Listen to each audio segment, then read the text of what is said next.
બોટાદ કડદાકાંડ સમયે આમ આદમી પાર્ટીના નેતા રાજુ કરપડા અને પ્રવીણ રામ સહિત જે ખેડૂતો છે એ લોકોની ધરપકડ કરવામાં આવી હતી, જેમાંથી મોટા ભાગના ખેડૂતોને જામીન મળી ગયા છે, પરંતુ હજી સુધી રાજુ કરપડા, પ્રવીણ રામ સહિત જે બીજા ખેડૂતો છે એ લોકોને જામીન નથી મળ્યા।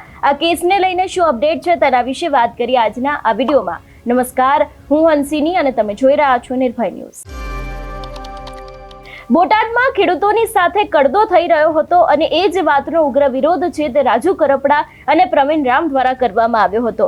હળદરની અંદર એક આમ આદમી પાર્ટીની મહાપંચાયત થઈ હતી અને આ જ મહાપંચાયતની અંદર પોલીસ દ્વારા લાઠીચાર્જ કરવામાં આવ્યો હતો। એવા આક્ષેપોની સાથે આપણે જોયું હતું કે જે તે સમયે માહોલ ખૂબ જ ગરમાયો હતો। એ બાદ ઘણા બધા ખેડૂતોની ધરપકડ કરવામાં આવી હતી। રાજુ કરપડા અને પ્રવીણ રામ છે એમની પણ ધરપકડ કરવામાં આવી હતી।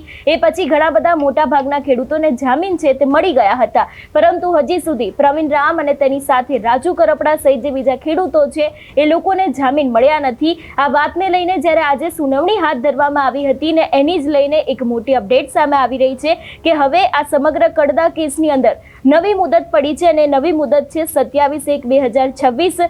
આની પાછળનું મુખ્ય કારણ આમ આદમી પાર્ટીના નેતા સાગર રબારીએ પોતાના સોશિયલ મીડિયામાં શેર કર્યું છે અને લખવામાં આવ્યું છે કે પોલીસે હજી સુધી એફિડેવિટ રજૂ નથી કરી, એટલા જ માટે હવે નવી મુદત પડી છે, એટલે કે 27/1/2026 રોજ હવે જોવાનું રહેશે કે રાજુ કરપડા અને પ્રવીણ રામને જામીન મળશે કે કેમ। અત્યારે મારી સાથે આમ આદમી પાર્ટીના નેતા સાગરભાઈ જોડાયા છે। સાગરભાઈ, રાજુ કરપડા અને પ્રવીણ રામના જે કેસ છે એને લઈને અપડેટ શું છે? આજે એમનો જે બોટાદ કડદા કેસ છે એ કડદાના કેસને લઈને આજે બોટાદ સેશન્સ કોર્ટમાં તારીખ હતી। અમારા તરફથી સિનિયર એડવોકેટ સુપ્રીમ કોર્ટના છે વિક્રમ ચૌધરી, હાઈકોર્ટમાંથી એડવોકેટ ગણપત અને અહીંથી એડવોકેટ પારસ બાવળિયા હાજર હતા। પરંતુ અગાઉ પણ જેમ બન્યું છે એમ પોલીસે એફિડેવિટ ફાઇલ કરવા માટેનો સમય માંગ્યો।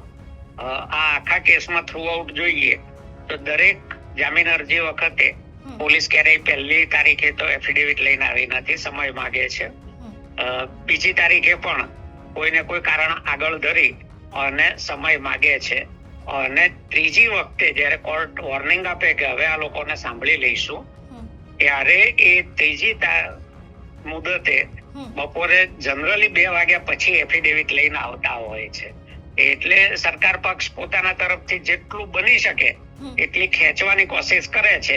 એ આખા કેસમાં દેખાય છે કે જેટલું બની શકે એટલું ખેંચવું, પછી ન છૂટકે જ્યારે એફિડેવિટ રજૂ કરવી પડે કે દલીલ કરવી પડે ત્યારે કરવી। એટલે બને એટલો વધારે વખત આ લોકો ખેડૂતો અને ખેડૂત નેતાઓ કેમ જેલમાં રહે એના માટે સરકાર પોતાની પૂરી તાકાત લગાવી રહી હોય એવું દેખાય છે। સાગરભાઈ, હવે 27 તારીખે ક્યાંક જામીનને લઈને સુનાવણી થવાની છે, શું લાગી રહ્યું છે કે ત્યારે જામીન મળશે? અમને વિશ્વાસ છે કે મળી જશે 27મીએ, કારણ કે પોલીસની 2 મુદતો પૂરી થઈ ગઈ। હવે તો એમણે એફિડેવિટ રજૂ કરવું જ પડશે 27મીએ દલીલો પણ થઈ જશે। અમારા પક્ષે તો કાયમ અમે તૈયાર જ હોઈએ છીએ, એટલે એ થઈ જશે અને ચાર્જશીટ વગેરે ફાઇલ થઈ ગયું છે, એને પણ ઘણા દિવસો થઈ ગયા। એટલે હવે એમને જામીન ન મળે એવું માનવાને બહુ ખાસ કોઈ ઠોસ કારણ નથી। સાગરભાઈ, જે વિડીયોનો કેસ હતો રાજુ કરપડાને લઈને, એમાં પણ જામીન નામંજૂર થયા છે, એને લઈને શું કહેશો? એમાં નીચલી કોર્ટે જામીન નામંજૂર કર્યા છે। હું અત્યારે બોટાદ છું અને અમારી બીજી ટીમ ભાવનગર સેશન્સ કોર્ટમાં એ રદ થયેલા જામીનના હુકમ સામે અરજી કરવા ગઈ છે। એટલે ભાવનગરમાં પણ અમને સેશન્સ કોર્ટમાંથી જામીન મળી જશે એવો પૂરો વિશ્વાસ છે। બિલકુલ સાગરભાઈ, આપ અમારી સાથે જોડાયા એ બદલ આપનો ખૂબ ખૂબ આભાર। ખૂબ ખૂબ આભાર। ખેડૂતોની સાથે જે અન્યાય થઈ રહ્યો હતો, જે કડદો ચાલી રહ્યો હતો બોટાદની અંદર, એને જ લઈને આખો ઉગ્ર વિરોધ કરવામાં આવ્યો હતો। જે તે સમયે માહોલ ખૂબ જ ગરમાયો હતો। ઘણા બધા ખેડૂતો છે એ લોકો જેલમાં ગયા હતા, પરિવારના લોકો છે એ લોકોની અંદર પણ ક્યાંક પોલીસના વર્તનને લઈને આક્રોશ જોવામાં આવ્યો હતો। પરંતુ અત્યારે હાલ જે રીતે આ સમગ્ર કેસને લઈને રાજુ કરપડા અને પ્રવીણ રામ જેલમાં છે, તેની સાથે જે બીજા ખેડૂતો છે એ લોકો પણ જેલમાં છે અને એને જ લઈને જ્યારે આ સમગ્ર કેસને લઈને આજે એક મોટી અપડેટ સામે આવી આવી રહી છે કે પોલીસ દ્વારા એફિડેવિટ રજૂ કરવામાં નથી આવ્યું એવી વાત સાગર રબારી દ્વારા કરવામાં આવી છે, જે એક આમ આદમી પાર્ટીના નેતા છે. એટલે એમના દ્વારા પોતાના સોશિયલ મીડિયામાં એક પોસ્ટ મૂકવામાં આવી છે કે પોલીસ દ્વારા એફિડેવિટ નથી રજૂ કરવામાં આવ્યું, એટલે હવે આ સમગ્ર કેસને લઈને નવી મુદત પડી છે ને એ મુદતની તારીખ છે 27/1/2026. એટલે 27 તારીખે પણ હવે જોવાનું રહેશે કે આ સમગ્ર મામલે રાજુ કરપડા અને પ્રવીણ રામને જામીન મળે છે કે કેમ. ગોપાલ ઇટાલિયા તેની સાથે જે બીજા અત્યારે હાલ આમ આદમી પાર્ટીના નેતાઓ છે એ લોકો અવારનવાર આમ આદમી પાર્ટીની જે સભાઓ થતી હોય છે એની અંદર રાજુ કરપડા અને પ્રવીણ રામના જેલવાસને લઈને અવારનવાર વાત કરતા હોય છે. ગોપાલ ઇટાલિયા દ્વારા પણ થોડા સમય અગાઉ તેમના આ સમગ્ર કેસને લઈને પોતાના સોશિયલ મીડિયામાં એક પોસ્ટ પણ મૂકવામાં આવી હતી.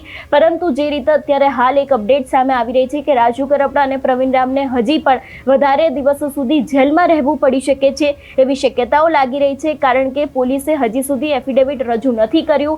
એટલા જ માટે થઈને હવે આ કેસને લઈને એક નવી તારીખ પડી છે 27/1/2026. એટલે કે 27 તારીખે પણ જોવાનું રહેશે કે ખરેખર તેમને જામીન મળે છે કે કેમ, કારણ કે છેલ્લા ઘણા સમયથી આ મુદ્દો ખૂબ જ ચર્ચામાં આવ્યો છે. ગુજરાતમાં ખેડૂતોની સાથે જે અન્યાય થઈ રહ્યો છે, બોટાદનો આખો કડદાકાંડ સામે આવ્યો હતો ને આ જ કડદાકાંડની અંદર ઘણા બધા ખેડૂતો છે એ લોકોની ધરપકડ કરવામાં આવી હતી. મોટાભાગના ખેડૂતોને અત્યારે હાલ જામીન મળી ગયા છે, પરંતુ રાજુ કરપડા અને પ્રવીણ રામ સહિત લગભગ બીજા 6 જેટલા લોકો છે એ લોકોના જામીન હજી પણ બાકી છે ને એને જ લઈને હવે આ સમગ્ર કેસમાં હવે એક નવી તારીખ પડી છે, કારણ કે પોલીસ દ્વારા એફિડેવિટ નથી રજૂ કરવામાં આવ્યું. એટલે હવે 27 તારીખે પણ ક્યાંક રાજુ કરપડા અને પ્રવીણ રામને જામીન મળશે કે કેમ તે પણ જોવાનું રહેશે. પરંતુ હજી પણ એ લોકોને વધારે સમય જેલમાં વિતાવવો પડશે એવી પણ ક્યાંક વાત અહીંયા સામે આવી રહી છે. જોવાનું રહેશે કે હવે ક્યાંક આમ આદમી પાર્ટી દ્વારા શું કરવામાં આવશે અને 27 તારીખે શું નવા જૂની થાય છે. તમારું શું માનવું છે આ વિષયને લઈને અમને કમેન્ટ કરીને ચોક્કસ જણાવજો. તેની સાથે અમારી ચેનલ નિર્ભય ન્યૂઝને લાઇક, શેર અને સબસ્ક્રાઇબ કરવાનું ભૂલશો નહીં. નમસ્કાર.